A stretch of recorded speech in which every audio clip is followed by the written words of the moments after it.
राजाओं का दूसरा ग्रंथ अध्याय 11। अतल्याह द्वारा राजकुल का विनाश।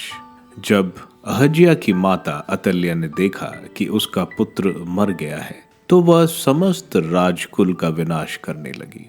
परंतु राजा यहोराम की पुत्री और अहज्याह की बहन यहोशेबा ने अहज्याह के पुत्र योआश को चुपके से उन राजकुमारों से अलग कर दिया जिनकी हत्या हो रही थी, और उसे उसकी दाई के साथ शयन कक्ष में रखा। इस प्रकार वह अतल्याह से छिपा रहा और बच गया। वह 6 वर्ष तक गुप्त रूप से प्रभु के मंदिर में उसके साथ रहा। उस समय अतल्याह समस्त देश का शासन करती थी। 7वें वर्ष यहोयादा ने कारिया के शतपतियों और अंगरक्षकों को बुला भेजा। उसने उन्हें प्रभु के मंदिर के अंदर ले जाकर उनके साथ समझौता कर लिया और शपथ दिलाकर उन्हें राजकुमार को दिखाया।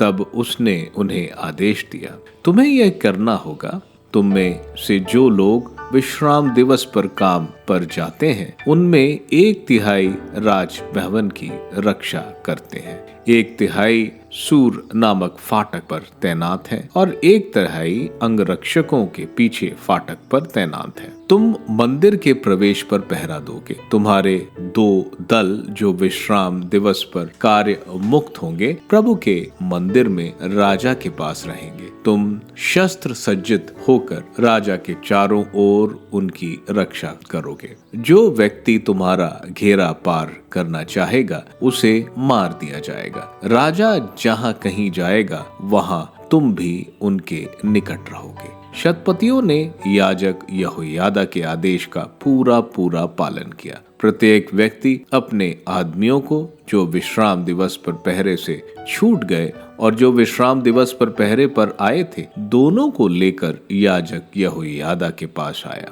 याजक ने शतपतियों को प्रभु के मंदिर में सुरक्षित राजा दाऊद के भाले और ढालें दे दी। अंगरक्षक मंदिर के दक्षिण कोने से उत्तरी कोने तक वेदी और मंदिर के सामने हाथ में अस्त्र लिए खड़े हो गए। तब यहोयादा ने राजकुमार को बाहर लाकर उसे मुकुट और राज चिन्ह पहनाए और राजा के रूप में उसका अभिषेक किया। सब तालियां बजाकर चिल्ला उठे, राजा की जय। अतल्याह की हत्या। अतल्याह लोगों का जय जयकार सुनकर प्रभु के मंदिर में लोगों के पास आई।